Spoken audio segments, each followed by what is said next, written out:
inform that the members of Andhra Pradesh Legislative Assembly assembled in the third session of 16th Legislative Assembly are deeply grateful to the Governor for the address which he has been pleased to deliver to the Legislative Assembly on 24th to 2025.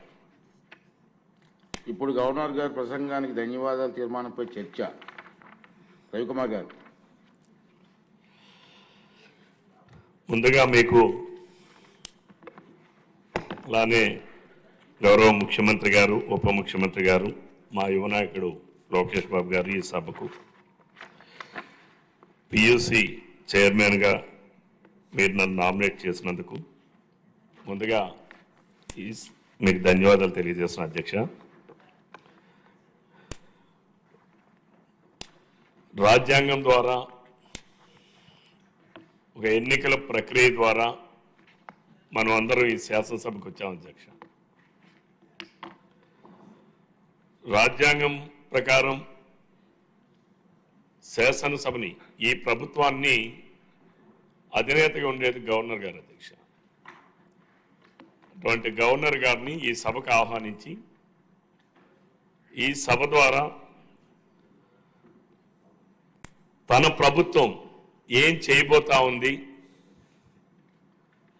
ఈ రాష్ట్రంలో short term goals, long term goals నిర్దేశించుకొని ఎలా ముందుకు పోబోతుంది అనేది వారు చాలా స్పష్టంగా చెప్పారు అధ్యక్ష. ముందుగా గవర్నర్ గారికి నేను ధన్యవాదాలు తెలియజేస్తున్నాను అధ్యక్ష. గవర్నర్ గారు ప్రసంగం గడిచిన 8 నెలల్లో ఈ ప్రభుత్వం ఏం చేసింది, భవిష్యత్తులో ఏం చేయబోతా ఉంది, అభివృద్ధి సంక్షేమ కార్యక్రమాలని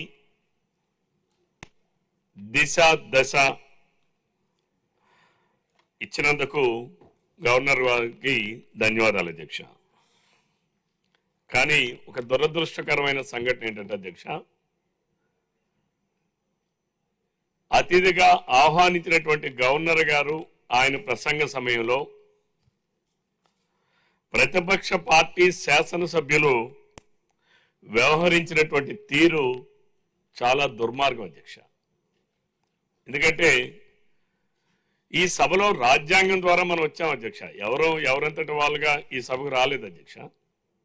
మన రాజ్యాంగంలో ఈ సభకు రావాలన్నా, పార్లమెంట్కి వెళ్ళాలన్నా, లేదా ఒక కౌన్సిల్కి వెళ్ళాలన్నా, లేదా ఒక రాజ్యసభకు వెళ్ళాలన్నా, ఎగువ సభకు వెళ్ళాలన్నా దానికి ఒక ప్రొసీజర్ ఉంది అధ్యక్ష. ఎన్నికల ప్రక్రియ ద్వారానే ఈ సభలోకి వస్తాం అధ్యక్ష.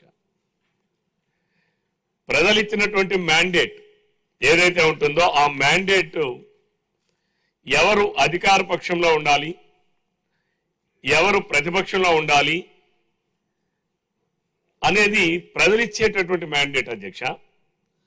ఈరోజు మీరు ఇక్కడ స్పీకర్గా ఈరోజు మీరు ఉన్నారనంటే ఈ సభలో ఉన్నటువంటి శాసనసభ్యులందరూ కూడా ఎన్నిక ద్వారా మీరు ఈరోజు స్పీకర్గా ఉన్నారు అధ్యక్ష. ఈ సభలో ముఖ్యమంత్రి గారు ప్రజలు ఇచ్చిన మ్యాండేట్ ద్వారా ఈరోజు ముఖ్యమంత్రి గారు స్థానంలో ఉన్నారు అధ్యక్ష. ప్రజలు జగన్మోహన్ రెడ్డి గారికి ప్రతిపక్ష స్థానంలో కూడా ఉండడానికి అర్హత లేనటువంటి వ్యక్తిగా ప్రజలు భావించి ప్రజలు మ్యాండేట్ ఇవ్వకపోతే, ప్రజలు ప్రతిపక్ష పార్టీగా గుర్తించండి అని ప్రజలే గుర్తించకపోతే వారు ఇచ్చినటువంటి తీర్పులో ఈరోజు అసెంబ్లీ లోపలికి వచ్చి ప్లే కార్డులు ప్రదర్శించి మమ్మల్ని ప్రతిపక్ష పార్టీగా గుర్తించండి, నన్ను ప్రతిపక్ష నాయకుడిగా గుర్తించండి అని మాట్లాడడం, గగ్గోలు పెట్టడం ఇది చాలా దుర్మార్గం అధ్యక్ష. అంటే రాజ్యాంగాన్ని అపహాస్యం చేయడం అధ్యక్ష. ఇది అంటే ప్రజలు ఇచ్చినటువంటి మ్యాండేట్ని కూడా అపహాస్యం చేయడం అధ్యక్ష. ఇది అందరం కూడా 5 సంవత్సరాలకు ఒకసారి ఎన్నికలకు వెళ్తాం అధ్యక్ష, ప్రజల తీర్పు కోసం వెళ్తాం అధ్యక్ష. ప్రజలు ఇచ్చినటువంటి తీర్పును శిరసావహించడం అంటే ప్రజలు ఇచ్చినటువంటి స్థానాల్ని గౌరవించి సభలో ప్రవర్తించడం అధ్యక్ష. మరి నిన్న గవర్నర్ గారి ప్రసంగంలో వాళ్ళు వ్యవహరించినటువంటి తీరైతే నేను చాలా దుర్మార్గం అధ్యక్ష. వాళ్ళకి ప్రజలు ఇవ్వకపోతే మ్యాండేటు ఈ రోజు వచ్చి సభలో ఉన్నటువంటి మీకు నాకు ప్రతిపక్ష హోదా ఇవ్వండి, నన్ను ప్రతిపక్ష నాయకుడిగా ఇవ్వండి, నన్ను గుర్తించండి అని చెప్పి అడిగే హక్కు ప్రతిపక్ష పార్టీగా ఉన్న వైఎస్ఆర్ సిపి పార్టీ జగన్మోహన్ రెడ్డి గారి నాయకత్వంలో లేదని చెప్పి ఈ సభ ద్వారా ఈ రాష్ట్ర ప్రజానీకానికి తెలియజేస్తున్నాను అధ్యక్ష. ప్రజా సమస్యలను ప్రస్తావించాలనే ఆలోచన ఉంటే మనం చాలా గతంలో అనేక సందర్భాల్లో ప్రతిపక్ష హోదా లేదధ్యక్ష. ఆనాడు మేము 1983లో ఆ రోజుల్లో మేము 10వ తరగతి చదువుతున్నటువంటి వయసులో ఉన్నటువంటి వాళ్ళం అధ్యక్ష. ఆ రోజుల్లో మన వెంకయ్య నాయుడు గారు, జైపాల్ రెడ్డి గారు, ఇంకా తమ్ముడు పుచ్చలపల్లి సుందరయ్య గారు, ఎంతో మంది మహానుభావులకి ఏ ప్రతిపక్ష హోదా లేదధ్యక్ష. కానీ వాళ్ళందరూ సభలో ప్రజా సమస్యల్ని సభ దృష్టికి తీసుకొచ్చి సమర్థవంతంగా వారి నాయకత్వాన్ని వారి పెంచుకుంటూనే సభ హుందాతనాన్ని కాపాడుతూనే ప్రజా సమస్యలు ప్రస్తావించారు అధ్యక్ష. ఆనాడు వాజ్పేయి గారు అధ్యక్ష 1983 ఆ సమయంలో అధ్యక్ష వాజ్పేయి గారు ఆ రోజు భారతీయ జనతా పార్టీకి ఉన్నటువంటి సంఖ్యాబలం ఎంత అధ్యక్ష? ఇద్దరు సభ్యులు ఉండేవాళ్ళు అధ్యక్ష. వాజ్పేయి గారు, ఎల్కే అద్వానీ గారు.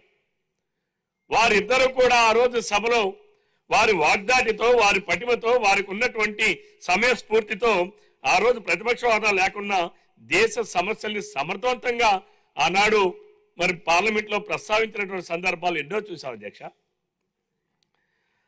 మరి 2004 లోక్సభ ఎన్నికల అధ్యక్ష కాంగ్రెస్ పార్టీకి 44 మంది పార్లమెంట్ సభ్యులు ఎన్నికయ్యారు అధ్యక్ష. 55 మంది పార్లమెంట్ సభ్యులు ఎన్నికైతేనే ప్రతిపక్ష హోదా ఇస్తారు అధ్యక్ష. కాంగ్రెస్ పార్టీ లేకపోయినా రాహుల్ గాంధీ గారు సభకు హాజరు కాలేదా? ప్రజా సమస్యలను ప్రస్తావించలేదా? అంటే ప్రజల సమస్యల పైన ఉన్న చట్ట నిబంధనల పైన గౌరవం లేకుండా జగన్ అసెంబ్లీకి వచ్చి జగన్మోహన్ రెడ్డి గారు మరి వారి ఇష్టాని రీతిలో ప్లే కార్డులు ప్రదర్శించడం, వారి సభ్యులందరినీ గవర్నర్ గారు దీనికి అడ్డంగా నిలబడండి అని చెప్పి ఆయనే సైగలు చేసి పంపించడం, నేను ముఖ్యమంత్రిగా పనిచేశాను, నాకు మీరేమో సెక్యూరిటీ ఇవ్వండి, నాకు Z+ కేటగిరీ ఇవ్వండి అని చెప్పి మాట్లాడినటువంటి జగన్మోహన్ రెడ్డి గారికి ఈ సభలో గవర్నర్ గారు ప్రసంగం చేసేటప్పుడు, గవర్నర్ గారు మాట్లాడేటప్పుడు ఏ రకంగా వ్యవహరించాలో తెలియకుండా మరి ఉన్నారనంటే ఇది చాలా దౌర్భాగ్యం, ఈ రాష్ట్రానికి పట్టినటువంటి దురదృష్టం అధ్యక్ష. ఈరోజు కేవలం జగన్మోహన్ రెడ్డి గారు ప్రజలు ఇచ్చిన మ్యాండేట్ను కూడా తిరస్కరిస్తున్నారనంటే రేపు 11